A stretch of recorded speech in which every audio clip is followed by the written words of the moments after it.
So much about the current Trump administration can be explained by this simple diagram. I recently watched a video by Silent East where he was talking about everything we think we know about Putin is wrong.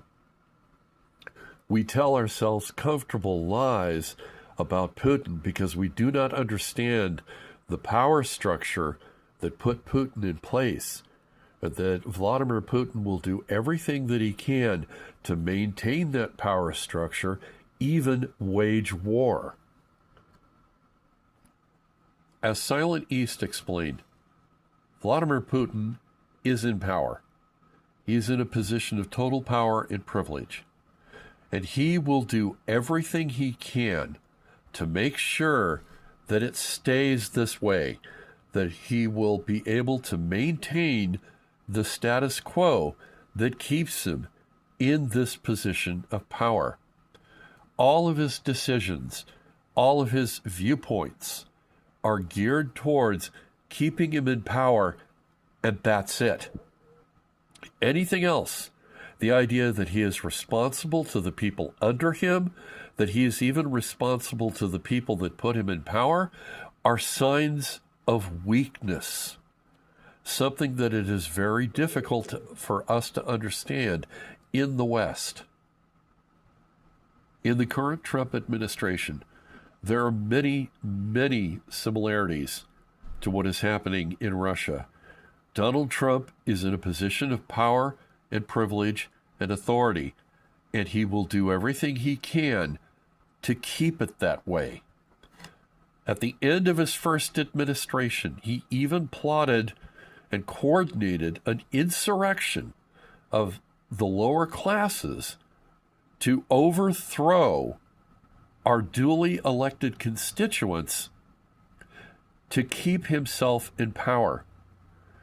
That coup failed. Something like this, where a person does everything they can to retain power and privilege to the extent where they will defy the Constitution, defy our courts, defy the electorate, and even defy his own followers, his own sycophants, is almost alien to our thinking. We live in a liberal society where this structure here is fluid. The belief that anybody, through the dint of talent, power, effort, we live in a liberal society with the beliefs that through our own hard work and effort, through skills, talents, abilities, whatever that we develop, cultivate, or improve upon, we can gradually rise up the ranks through the classes to positions of power, authority, and privilege on our own. Now, what people fail to realize is that a liberal society will support this effort. The people up at the top, therefore, have a responsibility to the people below them and have to answer to the people below them for how they administer this liberal system. But in a conservative society, this structure is rigid. The rigidity supports capitalism, where all of the wealth, all of the money flows upward into the upper echelons to become an exclusive boys' club that nobody else is allowed to enter or to play in. So this position here is one that must be maintained by a conservative person. So the idea is not so much an individual is in power, but conservatism and capitalism are in power.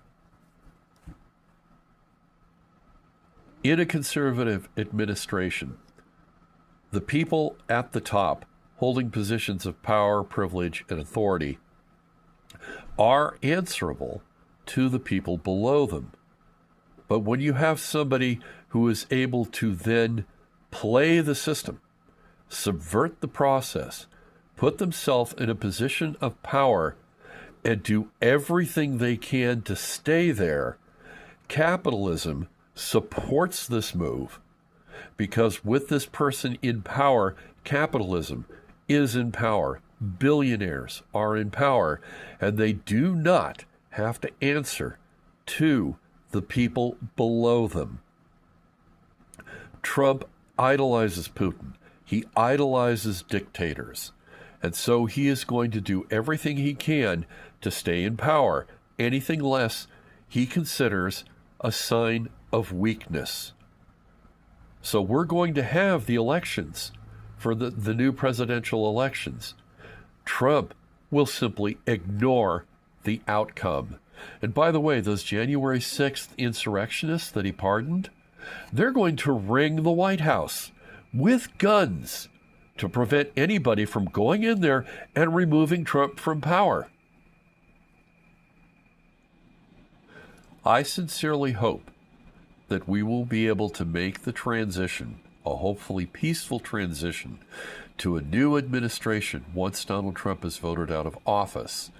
But if Trump and his supporters and the billionaires do everything they can to keep Trump in power, then I'm sorry to say the only viable solution is a revolution, where all of the people who have been oppressed rise up in revolt and remove Donald Trump from office. I hope this doesn't happen.